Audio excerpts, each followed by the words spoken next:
नमस्कार बंधुरा बासबी रान्नाघरे सबाइके स्वागत। आज आमी पुई मेटुरी और शीतेर सब्जी दिए एक रेसिपि देखाबो। एटी खेते खूबই भालो लागे। माछेर माथा दिएछि, आशा करी आपनादेर भालो लागबे। ताहले देखुन आमी केमन करे बानाई এই रेसिपिटा। आमी एखाने पुई मेटुरी निएछि, एगुलो भालो करे परिष्कार करे धुए निएछि, एरकम करे केटेछि। बेगुन, सीम, किछु बिन्स निएछि, एर संगे आमी किछु कपिर डाँटाओ दिएछि, एरकम करे छोटो छोटो करे केटे। आलू, गाजर और एखाने मूलो निएछि और माछेर माथा निएछि। कड़ाइये तेल दिएछि, तेलटा गरम हये गेछे। माछेर माथागुलो भेजे नेब।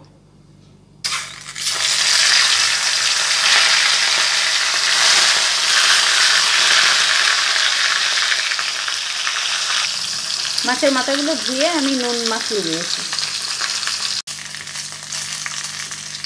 माछेर माथागुलो भाजा हये गेछे, एबार तुले निচ্ছি।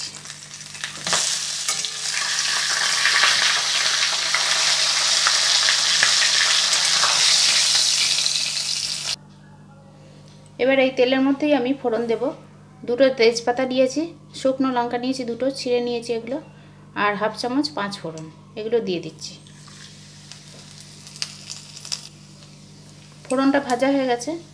এবার 6 কোয়া রসুন আমি থেতো করে নিয়েছি, এটা দিয়ে দিলাম।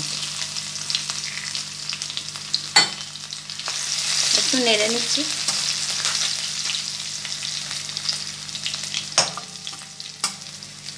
দুটো মিডিয়াম সাইজের পেঁয়াজ, এগুলো কুচি করে নিয়েছি, এগুলোও দিয়ে দিচ্ছি। একটু নেড়ে নেব।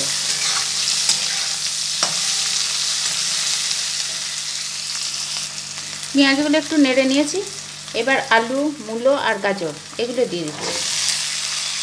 এগুলো দিয়েও একটু নেড়ে নেব।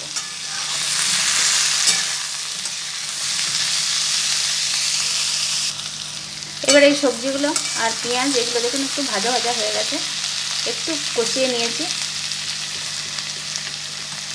এবার এর মধ্যে আমি আদা বাটা দিচ্ছি,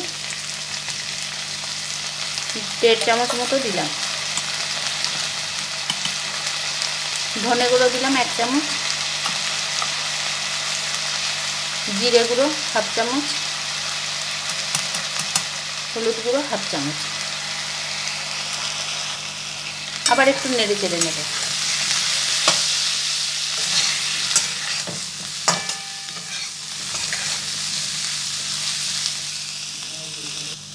মশলাটা সামান্য একটু কষিয়ে নিয়েছি।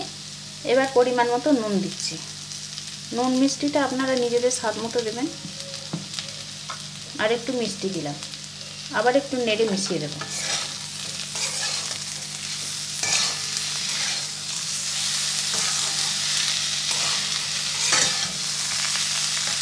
সামান্য একটু জল দিচ্ছি।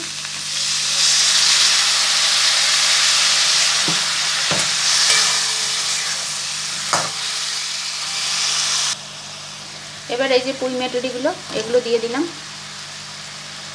নিজেদের পরিমাণ মতো নেবেন, এটি খেতে খুবই ভালো লাগে। আর এই যে সবজি, বেগুন, সিম, কপি ডাঁটা নিয়েছিলাম, বিনস, এগুলো সব দিয়ে দিচ্ছি।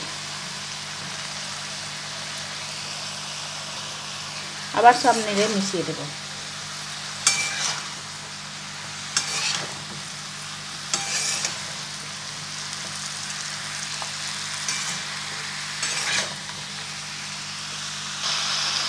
ভালো করে নেড়ে মিশিয়ে দিয়েছি। গ্যাসের ফ্লেমটা মিডিয়াম করে দিয়েছি। এবার ঢাকা দিয়ে আস্তে আস্তে করে কষিয়ে নেব।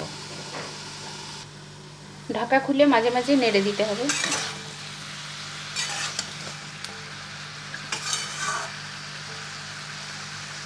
আবার ঢাকা দিয়ে দিলাম। কিছুটা কষানো হয়ে গেছে। এবার আমি মাছের মাথাগুলো দিয়ে দিচ্ছি।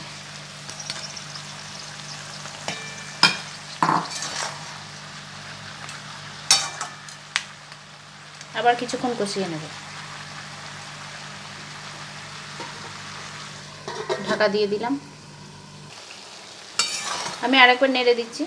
এই দেখুন সবজি থেকে যে জলটা বেরিয়েছিল এখন একটু আছে। এই জলটা মরে গেলে তখন আবার জল দেব, আবার একটু হতে দেব। আমি একটু গ্যাসের ফ্লেমটা বাড়িয়ে দিয়েছি, দিয়ে একটু নেড়ে চেড়ে দিচ্ছি। এবার আমি জল দেব। এই দেখুন সবজি এখন অনেকটাই সিদ্ধ হয়ে গেছে। এবারে জল দিচ্ছি, খুব বেশি জল দেব না। আবার নেড়ে দিলাম।